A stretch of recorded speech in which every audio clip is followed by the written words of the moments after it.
What's up guys? Welcome back to Thrive with Legal Perito. This is Sharan Anwani and in today's video, we are going to cover another principle of environmental law which is precautionary principle. But before we begin with our today's learning session, do not forget to subscribe to our channel. Precautionary principle क्या है? इस principal को basically rule of evidence माना जाता है जो burden of proof decide करता है एनवायरमेंटल केसेस में। इस प्रिंसिपल के 4 एसेंशियल इंग्रेडिएंट्स हैं। पहला, एनवायरमेंटल मेजर्स। गवर्नमेंट और स्टैट्यूटरी अथॉरिटीज को मेजर्स लेने चाहिए एनवायरमेंटल डिग्रेडेशन के कॉजेस को प्रिवेंट और अटैक करने के लिए। दूसरा, लैक ऑफ साइंटिफिक सर्टेनिटी को यूज नहीं करा जाना चाहिए उन मेजर्स को अप्लाई करने के लिए which are important to prevent environmental degradation. Third, precautionary duty सिर्फ डेंजर के टाइम ही कंसिडर नहीं करनी चाहिए बल्कि जस्टिफाइड रिस्क को भी कम करने के लिए फॉलो होनी चाहिए। Last yet the most important ingredient talks about burden of proof. Usually burden of proof जो सूट इनिशिएट करता है उस पे लाया करता है to prove the claims made against the defendant, but environmental cases में ये अप्रोच फॉलो नहीं की जाती। For example, chemical factories wide spread toxic pollution spread कर रही हैं जो कि एनवायरनमेंट को डिग्रेड कर रहा है और इसके अगेंस्ट पिटीशन फाइल की जाती है। तो ठीक है, बताओ बीओपी किस पे लाया होगा? इस केस में जो इंडस्ट्रीज हैं उनके ऊपर ओनर्स ऑफ प्रूफ लाई करता है प्रूफ करने का कि वो एनवायरनमेंट को हार्म नहीं कर रही हैं, ना कि पिटिशनर्स पे। This is termed as reversal of burden of proof. Now let's discuss case laws where this principle was applied. AP pollution control board versus MV Naidu.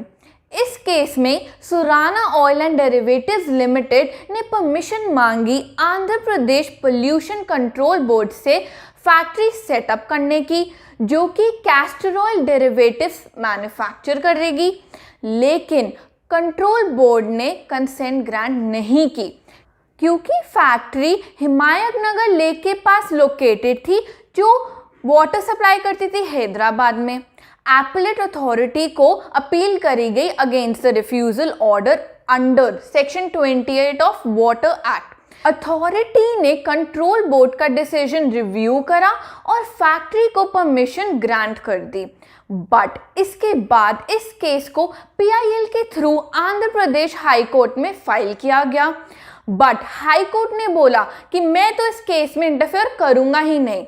But finally इस केस को सुप्रीम कोर्ट ने entertain किया under article 136 of the constitution.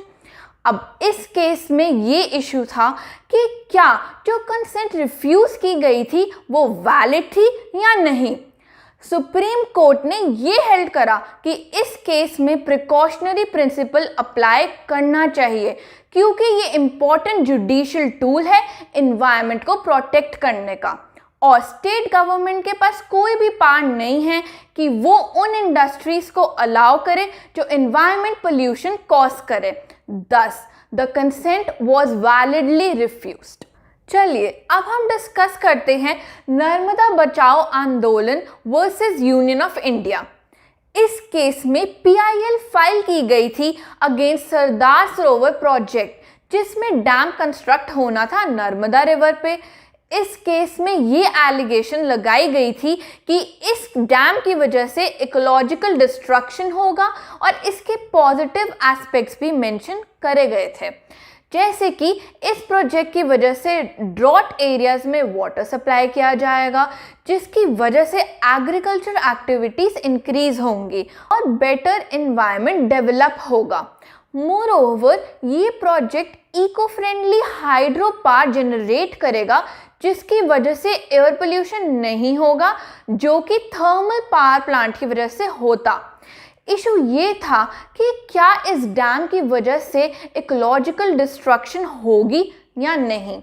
इस case में precautionary principal को नई dimension दी गई और कोर्ट ने ये हेल्ड करा कि ये प्रिंसिपल उस पोल्यूशन केसेस में अप्लाई होगा जिसका इम्पैक्ट अनसर्टेन और नॉन नेग्लिजिबल होगा।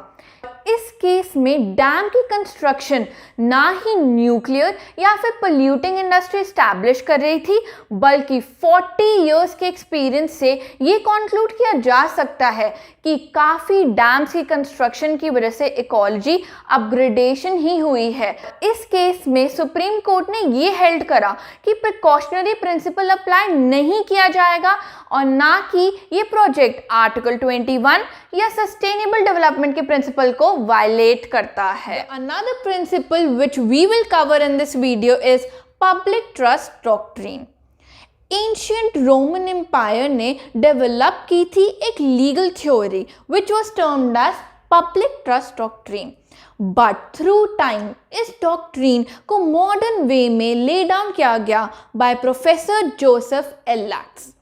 बेसिक प्रिंसिपल जिस पे ये डॉक्ट्रीन बेस्ड है वो ये है कि जो रिसोर्सेज हैं, एयर, वाटर, फॉरेस्ट, इनको प्राइवेट ओनरशिप को ट्रांसफ़र नहीं किया जा सकता, क्योंकि इस पर किसी भी एक पर्सन का राइट नहीं है। बिकॉज रिसोर्सेज इम्पॉर्टेंट है सोसाइटी एट लार्ज के बेनिफिट के लिए। That is why general public को फ्री एक्सेस मिलना चाहिए। ट्रेडिशनल एस्पेक्ट से देखा जाए तो इस डॉक्ट्रीन का मतलब था कि जो भी natural resources, lake, river, forest etcetera, उन पर किसी भी एक इंडिविजुअल की ओनरशिप नहीं है, बल्कि वो जनरल पब्लिक के यूज़ के लिए हैं। बट रिसोर्सेज की ओवर एक्सप्लॉयटेशन और एनवायरनमेंट को प्रोटेक्ट करने के लिए ये doctrine legal and planning tool की तरह यूज़ किया जाता है। क्यों? To fulfil the sovereign's role as trustee of environment for future generations, which means कि जो गवर्नमेंट है उसकी ड्यूटी है कि वो एग्जिस्टिंग रिसोर्सेज को प्रोटेक्ट करके रखे so that these resources can be used by future generations in the way we use now. Now let's cover the case MC Mehta versus Kamal Nath. इस केस में पहली बार इस डॉक्ट्रिन को इन्वोक करा गया। इस केस के फैक्ट्स क्या थे? इस केस में कमलनाथ, जो कि फॉर्मर मिनिस्टर थे ministry of environment and forest के, उनका डायरेक्ट लिंक था स्पैन मोटेल से, जो कि एक प्राइवेट कॉरपोरेशन थी। अब स्पैन मोटेल्स ने क्लब बनाया at the bank of Beas river and वो क्लब ट्रेसपास कर रहा था क्योंकि जिस लैंड पे वो क्लब बनाया वो एक फॉरेस्ट लैंड था।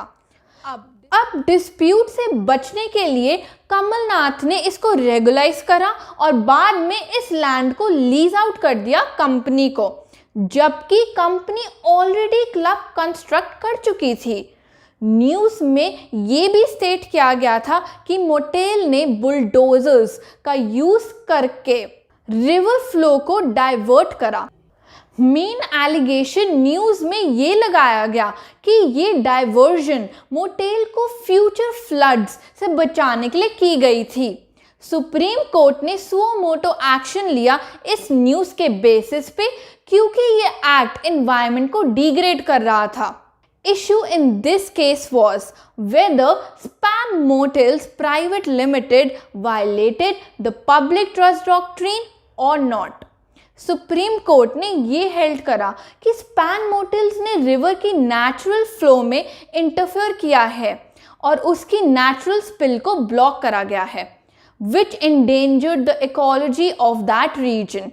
कमलनाथ ने जो लीज ग्रांट करी थी उसको कोर्ट ने कैंसिल किया। बताओ किस बेसिस पे? कि वो area is full of scenic beauty and इसको प्राइवेट ओनरशिप या कमर्शियल गेन्स के लिए कन्वर्ट करा नहीं जा सकता, as it is violation of public trust doctrine which is considered as law of the land. Thank you for watching the video guys, and अगर आपको कोई भी वीडियो चाहिए किसी भी पर्टिकुलर टॉपिक पे, so please comment down and let us know.